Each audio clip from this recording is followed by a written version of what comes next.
नमो भगवते वासुदेवाय नमः। आप सभी का मेरे YouTube चैनल भक्ति सागर में पुनः स्वागत है।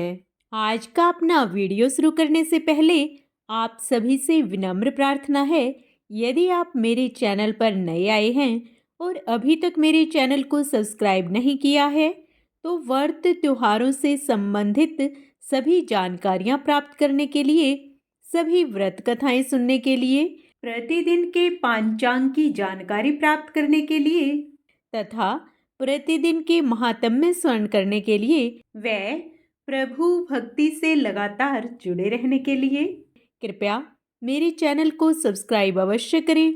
वीडियो यदि पसंद आता है तो लाइक एंड शेयर भी करें।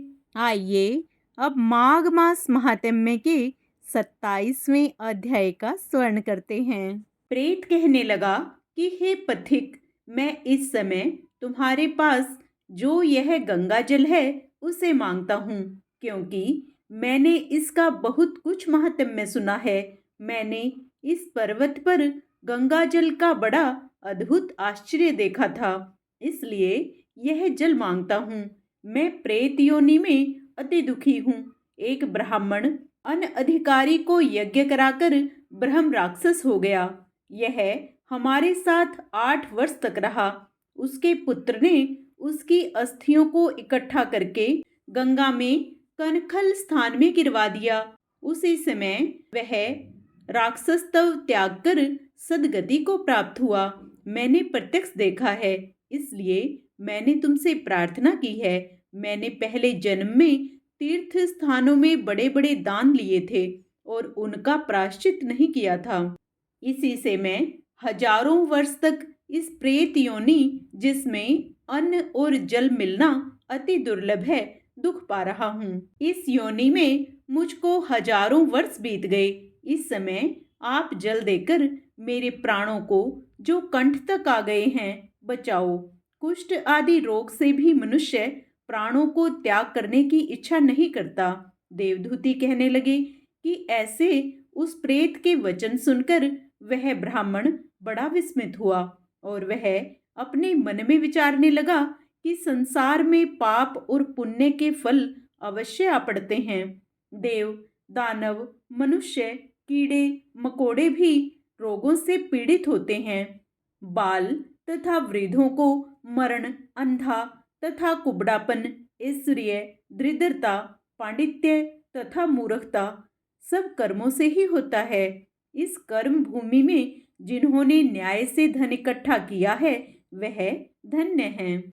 यह सुनकर प्रेत गदगद वाणी में बोला, हे पथिक, मैं जानता हूँ कि आप सर्वज्ञ हैं। आप मुझको जीवन का आधार जल इस प्रकार दो जैसे मेघ जातक को देता है। तब पथिक कहने लगा कि हे प्रेत, मेरे माता पिता भृगु अक्षेत्र में बैठे हैं।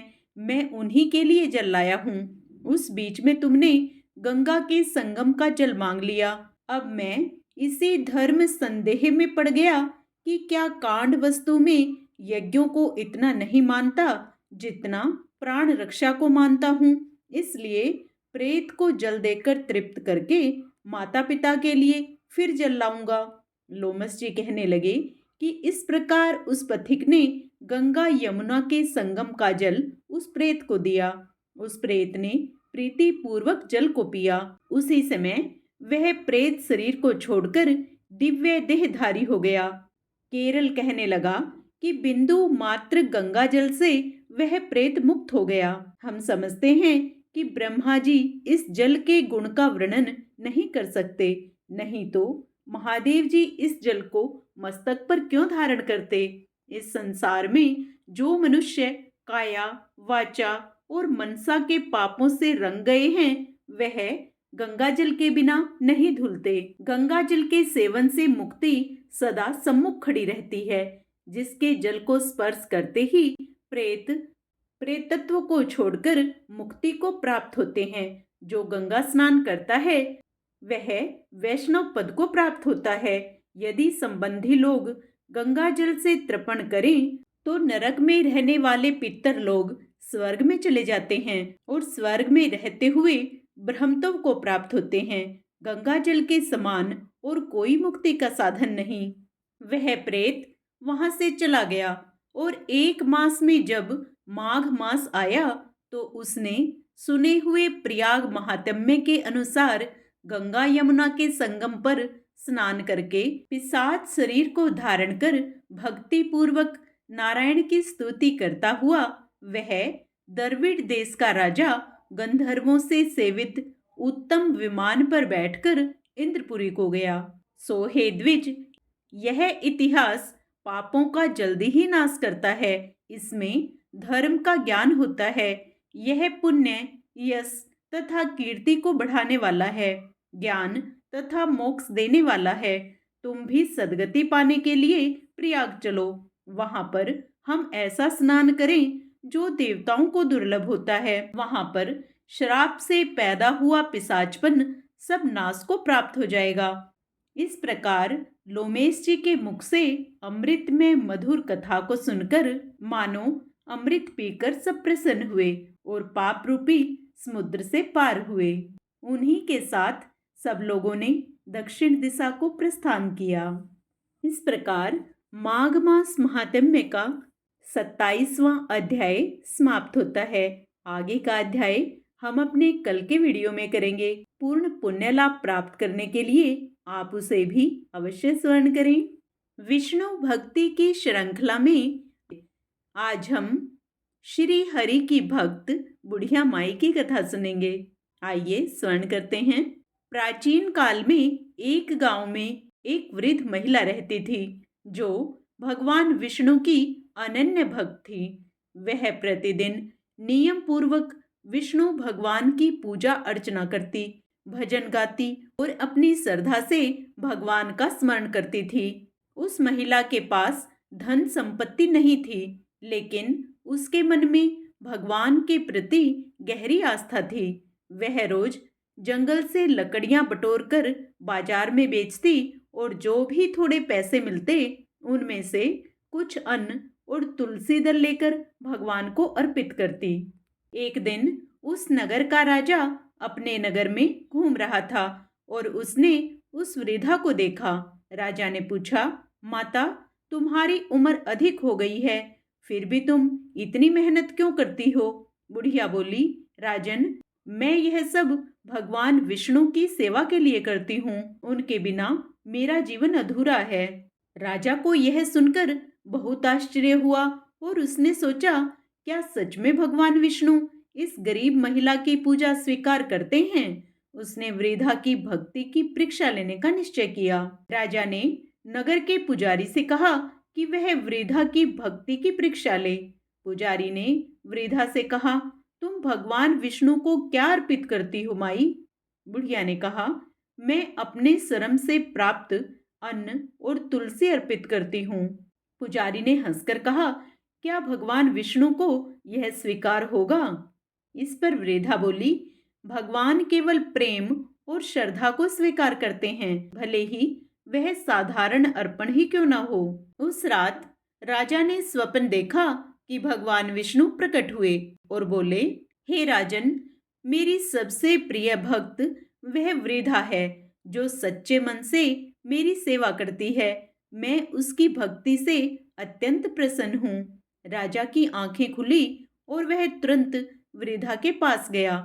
उसने श्रद्धा से उस वृद्धा के चरण स्पर्श किए और कहा, हे माता, तुम्हारी भक्ति ने मुझे सिखाया कि सच्चा प्रेम और निष्ठा ही भगवान को प्रिय है। इस कथा से हमें यह शिक्षा मिलती है कि भगवान केवल धन वैभव से नहीं बल्कि सच्चे मन और श्रद्धा से की गई पूजा से प्रसन्न होते हैं। सच्ची भक्ति वही है जो निस्वार्थ भाव से की जाए। भक्ति में ही शक्ति है और प्रेम से भगवान शीघ्र प्रसन्न होते हैं। जो भी प्रेम पूर्वक कुछ भी अर्पण कर दे, प्रभु उसे अवश्य स्वीकार करते हैं। प्रभु को हमारी सांसारिक चीजों में मोह नहीं, वो तो हमारे भाव के भूखे हैं। हम सच्चे भाव से प्रभु को जो भी दें, जो भी अर्पण करें, वही प्रभु को स्वीकार्य है। भगवान विष्णु अपने उन्हीं भक्तों पर रिझते हैं जो उन्हें सच्चे मन से याद करते हैं।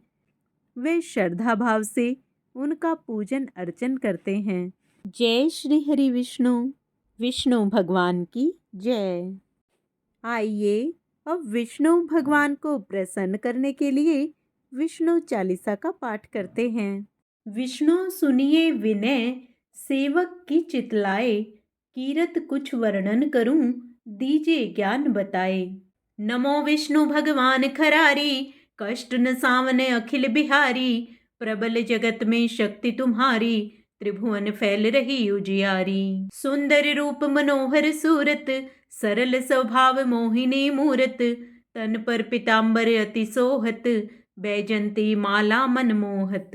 शंख चक्र कर गदा विराजे, देखत दैत्य असुर दल भाजे। सत्य धर्म मद लोभ न गाजे, काम क्रोध मद लोभ न छाजे। संत भक्त सज्जन मन रंजन, धनुज असुर दुष्टन दल गंजन। सुख उपजाए कष्ट सब भंजन, दोष मिटाए करत जन सज्जन। पाप काट भव सिंधु उतारण, कष्ट नाश कर भक्त उबारण। करत अनेक रूप प्रभु धारण, केवल आप भक्ति के कारण। धरणी धेनु बन तुम्हि पुकारा, तब तुम रूप राम का धारा। भारे उतारे असुर दल मारा, रावण आदिक को संहारा। आप वाराह रूप बनाया, हिरणाक्ष को मार गिराया। धर्म तन सिंधु बनाया, अमिलख असुर ने द्वंद मचाया। रूप मोहिनी आप दिखाया, देवन को अमृत पान कराया। असुरन को छवि से बहलाया, 14 रत्नन को निकलवाया। कूर्म रूप धर सिंधु मझाया, मंद्राचल गिरि तुरंत उठाया।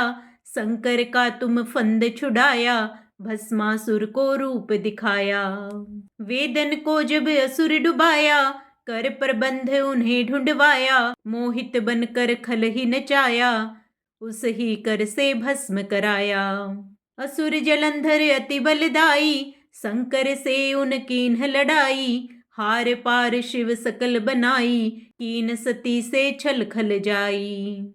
सुमिरन कीन तुम्हें शिवरानी, बतलाई सब विपत कहानी।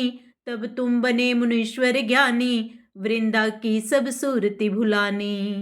देखत 3 धनुज सैतानी, वृंदा आए तुम्हें लपटानी। हो स्पर्श धर्म क्षति मानी, हना असुर उर शिव सैतानी। तुमने ध्रुव प्रहलाद उबारे, हिरणाकुश आदिक खल मारे।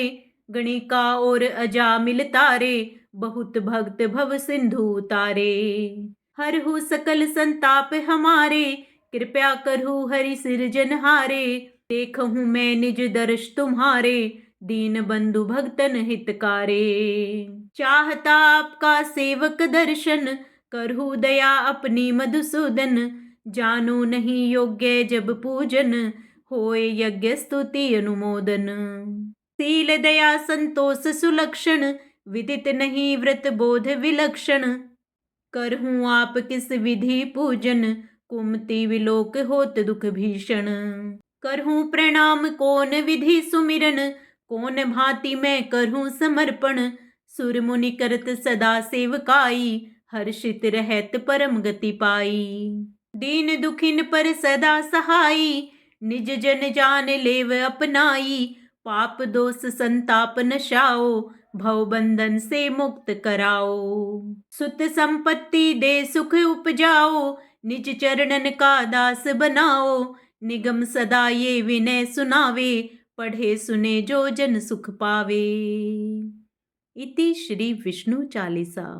अब हम सब मिलकर विष्णु भगवान की प्रिया तुलसी माता की आरती करेंगे। तुलसी महारानी नमो नमो, हरि की पटरानी नमो नमो। तुलसी महारानी नमो नमो, धन तुलसी पूर्ण तप कीन्हो। सालिग्राम बनी पटरानी, जाके पत्र मंजरी कोमल। श्रीपति कमल चरण लपटानी, धूप दे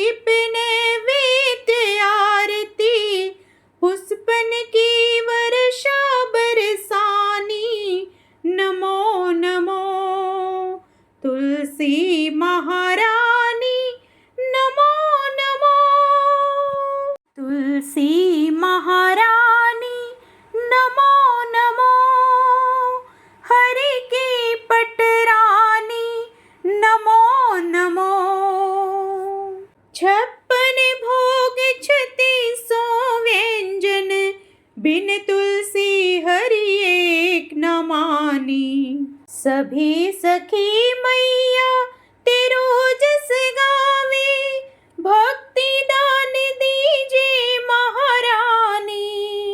नमो नमो तुलसी महारानी, नमो नमो हरि की पटरानी। नमो नमो तुलसी महारानी।